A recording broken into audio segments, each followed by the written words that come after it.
YCP నాయకులు అధికారం కోల్పోయినా వాళ్ళ మాట తీరు మారట్లేదు. ఎందువల్ల అనుకోవాలంటారు? వాళ్ళ మాట తీరు ఎప్పుడు అధికారంలో ఉన్నా అదే పొజిషన్, అధికారం లేకపోతే. ఎందుకంటే చంద్రబాబు నాయుడు గారు రాజ్యాంగబద్ధంగా పోవాలా, ఎవరు తొందరపడవాకండి, ఎవరు తీసుకుని గొత్తులు వాళ్ళే పడతారండి. బాబు గారి లెక్క అది. వాళ్ళు ఏంటంటే దాన్ని చేతగానితనం కింద తీసుకుంటున్నారు. కానీ ఏదో ఒక రోజు ఉంటుందండి, వాళ్ళ రప్ప కాదు, ఇక్కడ రప్ప మొదలు పెడితే వైసీపీ నాయకులు మొత్తం మూటా ముళ్ళ సర్దుకొని అది కొన్నారు కదా ఐలాండ్ ఆడ పారిపోవాల్సి వస్తుంది. ఆ పారిపోవడానికి కూడా ఛాన్స్ ఉండదు, లుక్అవుట్ కేసులు వస్తాయి అందరి మీద. వీళ్ళకి ఏం అర్థం కావట్లా. ఆ జగన్మోహన్ రెడ్డి గారికి కూడా ఇంకా సిగ్గురు అట్లా, ప్రజలు ఎంత బుద్ధి చెప్పినా 11 సీట్లు పరిమితం చేసినా ఇంకో 3 సంవత్సరాలు ఓపి పడతాం, చంద్రబాబు లేచిపోతాడు అంటే నువ్వు ప్రజలతో కావాల్సింది కదా అధికారం. నీకు ఎవరో ఒకరు లేపి అధికారం సంపాదించాలని చూస్తున్నావు. అసలు అతను ముఖ్యమంత్రిగా ఉన్న మాట మాట్లాడా? మాజీ ముఖ్యమంత్రిగా పని చేసిన అతను ఇంకో 3 సంవత్సరాలు ఉంటే చంద్రబాబు లేచిపోతాడేంది? ఇంకో 4 సంవత్సరాలు ఓపి పడదాం, ప్రజల్లో పోదాం అని చెప్పాలా? నాయకుడి పద్ధతి అది. ఇది రౌడీ మార్గంగా లేచిపోతాడు. ఏం మాట్లాడి అసలు? ఇప్పుడు నాయకుడిని బట్టే పార్టీ కార్యకర్తలు కానీ పార్టీ మిగతా నాయకులు కానీ ఉంటారు. ఇక పేరు నాని గారు ఉన్నారు, మరి ఆ నోటికి అదుపు లేకుండా పోతుంది. నల్లపురెడ్డి ప్రసన్న కుమార్ రెడ్డి, వేమిరెడ్డి ప్రశాంత్ రెడ్డి గారిని ఎట్టబడితే అట్టు మాట్లాడాడు. ఏమన్నా ఇంకోటి జేసీ దివాకర్ రెడ్డి గారు, వాళ్ళ అక్కయ్యగా ఆయన భార్య, వాళ్ళని గురించి మాట్లాడతాం.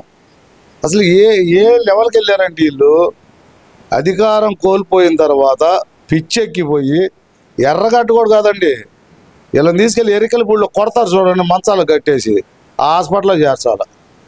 మందులోడి హాస్పిటల్ పనికిరాదు వీళ్ళకి రోకల బండలతో కొట్టే హాస్పిటల్ కావాలి.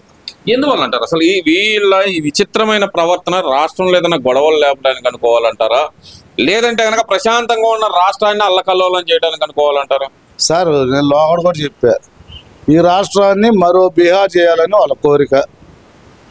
ఇవాళ బీహార్ ప్రశాంతంగా ఉంది, ఆంధ్రప్రదేశ్ని అల్లకల్లోలం చేసి చంద్రబాబు పవన్ కళ్యాణ్ ఎడగొట్టి ఏదో రకంగా మళ్ళీ అధికారంలో రావాలనే కోరిక. వాళ్ళ కోరికగానే ఉండిపోయింది. జగన్మోహన్ రెడ్డి జైల్లోకి వెళ్ళిన 5 నిమిషాల్లో పార్టీ మొత్తం క్లియర్ అయిపోద్ది, అసలు పార్టీ ఉండదు. వీళ్ళు అసలు ఫ్యాన్ గుర్తు తీసేసి గొడ్డలు గుర్తు పెట్టుకుంటే బాగుంటుంది సార్. మరి అంతే, రప్ప నరకటాలు. మరి వీళ్ళు గొడ్డలు గుర్తు పెట్టుకుంటే ఇంకా బాగుంటుంది కదా. వీళ్ళకి ఫ్యాన్ గుర్తు తీసేయమనండి, గొడ్డలు గుర్తు పెట్టుకోమనండి. అంటే అది సినిమా డైలాగు, చెబితే తప్పేం ఉంది దాంట్లో అంటున్నారు కదా. మరి నేను చెప్పింది సినిమా డైలాగ్ అండి. మరి ప్రతిఘటన సినిమాలో చూసేంత గొడ్డలు గుర్తుంది కదా. మరి మేము సినిమా డైలాగ్ చెప్పింది, బాబాయిలను నరకొచ్చు, ఎవరిని పడితే వాళ్ళు నరకొచ్చు, గొడ్డలు ఉందంటే తిరగవచ్చు. అది అంతేగాని అసలు వీళ్ళకి సిగ్గు, శరం, మానం, ఉచ్యం, నీచం ఏమీ తెలియట్లేదండి. ఏది పడితే అది మాట్లాడదాం. మొన్న అన్నాడు చూడండి, ఏ కార్యకర్త అయితే రప్ప ఆడిస్తాడో ఆ కార్యకర్తకు మా ఎమ్మెల్యే పదవి ఇస్తాను అని, దాన్ని చూసి వీళ్ళు ఇంకా రెచ్చిపోతున్నారు. ఎమ్మెల్యే పదవి అంటే అంత ఈజీగా ఉంది వాళ్ళకి. అంటే ఇక్కడ ఎలా చూడాలి అసలు? ఒక పక్కన కంట్రోల్ చేయాల్సిన జగన్మోహన్ రెడ్డి, రేపు మేము అధికారంలోకి వస్తే మా మాట కూడా వినరు కార్యకర్తలు, అప్పుడు నా చేతుల్లో కూడా ఏముండదు, ఒక్కొక్కళ్ళ సంగతి తేల్చేస్తారు అనే మాట ఆయనే మాట్లాడటాన్ని అసలు ఎలా చూడాలండి? అసలు అతనే కంట్రోల్ లేని మనిషి అయితే ఇంకా ఆయన కంట్రోల్ చేస్తాడండి. ఇప్పుడు నేను ఒక నాయకుడిని అనుకోండి, నేనే గేట్ దాటినప్పుడు నా కార్యకర్తలు గేట్ దాటకుండా ఏం చేస్తారు? ఇప్పుడు అందరు చూశారు, ఒకసారి తట్ట మట్టేసింది లేదు, ఇవాళ రోడ్లు ఎట్ట ఉన్నాయో చూసుకోమనండి. అసలు అయ్యన్నా చూసి సిగ్గు శరం తెచ్చుకుంటారో అనుకుంటా. మరి కార్యకర్తల్లో కూడా కొంతమందిలో మార్పు రావట్లా. సిగ్గు శరం ఏమన్నా ఉందా? ఇవాళ గుంటూరే తీసుకుందాం, రోడ్లన్నీ చూడండి ఎట్ట అవుతున్నాయో. ప్రతి వార్డుకి వెళ్ళండి, వైసీపీ వార్డులు కూడా వెళ్ళండి, ఎక్కడైనా పనులు జరుగుతున్నాయా లేదా చెప్పమానండి. లేదు వైసీపీ వాళ్ళు ఉన్నారు ఇక్కడ, మేము పని చేయమని ఏదన్నా అన్నారా? సార్ ఒక్క విషయం చెబుతున్నా, కావేడి మనోహర్ నాయుడు గారు మేయర్ ఉన్నప్పుడు విద్యానగర్ 3వ లైన్ రోడ్డు అడిగాం, సాయిబాబా గుడి ఉందండి చాలామంది భక్తులు వస్తుంటారని. అసలు అక్కడ మాకు ఓట్లు వేసేవాళ్ళు లేరు కదా, మేము ఎందుకు ఇవ్వాలి ఫండ్స్ అన్నాడు.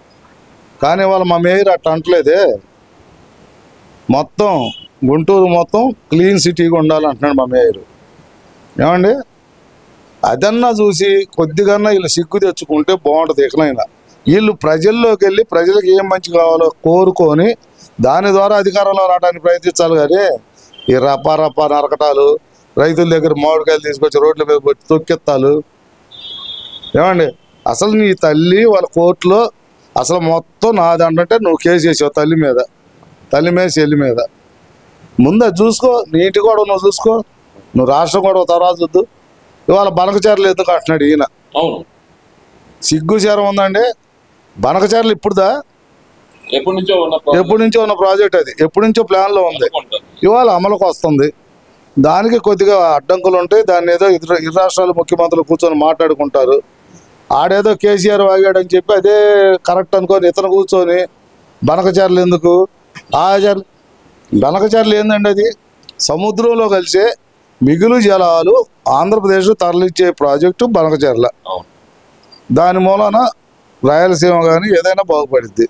దానికి కూడా ఎదురు తిరుగుతున్నావు. నువ్వు రాయలసీమ వాడివేగా, ఏమన్నా సిగ్గు చేరం ఉందండి. అతను మాజీ ముఖ్యమంత్రి. అలా బనకచర్లు అంటే ఏందో తెలుసా ఇతనికి? ఇంత బనకచర్లు అంటే తెలీదు, గాలేరు అంటే తెలీదు, అంద్రీనేవా తెలీదు. గాలేరు, అంద్రీనేవా ఇవన్నీ అంజీ గారి గవర్నమెంట్లో పొరుడు పోసుకున్నాయి. ఎన్టీ రామారావు గారు వాటిని బయటికి తీసుకొచ్చారు. వాటి గురించి కూడా ఇతను కనీసం అన్నమయ్య డ్యామ్ను కాపాడలేకపోయినాడు. నువ్వు ప్రాజెక్టుల గురించి మాట్లాడుతావు ఏంటండి? అన్నమయ్య డ్యాము నిలువున కూలిపోవడానికి కారణం మీరు కాదా? ఇవన్నీ కాదు అసలుకి. మా పేరు నాని ఏంటి, నేను అవసరమైతే పగలే చెప్తాను కానీ పగలే నరికేయండి అని చెబుతాను కానీ రైతు కన్ను కొట్టమని నేను ఎందుకు చెబుతాను అనే మాట అంటున్నాడు కదా. డైరెక్ట్ గా వీడియో ఉంది కదండి, అతను మాట్లాడిన వీడియో ఉంది కదా. రప్ప అయిందిరా, రైతులు కూడా కన్ను కొడితే అయిపోవాలని అతను మాట్లాడిందేగా. కన్ను కొట్టడం పరిస్థితి ఏంటంటారు? కన్ను కొట్టే పరిస్థితి ఏంటంటారు? వీళ్ళకి అలవాటే కదండి, గంట అరగంట సుకన్యలు, ఈ కన్నులు కొడతాలు, ఇవన్నీ వీళ్ళకి అలవాటు. ఆడవాళ్ళు అంటే గౌరవం లేకపోవటం ఏంది, రాజధాని ఆడవాళ్ళంతా వేసిలు అంటాం. ఆ మాట అన్న కొమ్మినేని అమాయకుడు అంటగా, అమాయకుల మీద కేసు పెడుతున్నారంట, 70 ఏళ్ల ముసలాళ్ళ మీద కేసులు పెడుతున్నాడంట. చంద్రబాబుని ఇంతకింత ఆడుకుంటాను అంటున్నాడు జగన్మోహన్ రెడ్డి. సార్, చంద్రబాబు నాయుడుని అరెస్ట్ చేసిన 50 రోజులు ఏ కేసు లేకుండా 50 రోజులు జైల్లో పెట్టినప్పుడు ఆయన వయసు ఎంత అండి? 74 ఏళ్ళు. ఆ రోజు కొమ్మినీనుడు ఏమన్నా నోట్ ఏదన్నా పెట్టుకున్నాడు? బెల్లంగడ్డ ఏమన్నా ఏమన్నా పెట్టుకున్నాడా? కృష్ణరాజు గారు అసలు వాడికి సిగ్గు చేరం ఉందండి? వాడికి ఏమైనా సిగ్గు చేరం ఉందా కృష్ణరాజు గారికి? వాళ్ళని వెనకేసి రావటం. సార్, పోసాని కృష్ణమురళిని వాళ్ళు ఏదో అమాయకుడు అంటున్నావు. ఆయనే తప్పుకొని పోయాడు, నేను పొరపాటును మాట్లాడానరా దేవుడా, నాకెందుకు ఈ గోళ్ళని. వాళ్ళు సైలెంట్ కూర్చున్నాడు. ఇవాళ పోసాని కృష్ణమురళి సైలెంట్ కూర్చునేవాడికి ఆమె వస్తుంది డ్యాన్సర్ శ్యామల, ఇంకో డ్యాన్సర్ రోజా. వీళ్ళని దింపుతున్నావు. నువ్వు ఎంతసేపుడికి ఈ కల్లిబొలి కబుర్లు చెప్పేవాళ్ళని, ఏది వలకరగా బిహేవ్ చేసే వాళ్ళని తీసుకొచ్చి రోడ్ల మీద తిప్పడం తప్పితే కరెక్ట్ నాయకుడు ఒక్కడన్నా మీలో మాట్లాడేవాడు ఉన్నాడా చెప్పమనండి.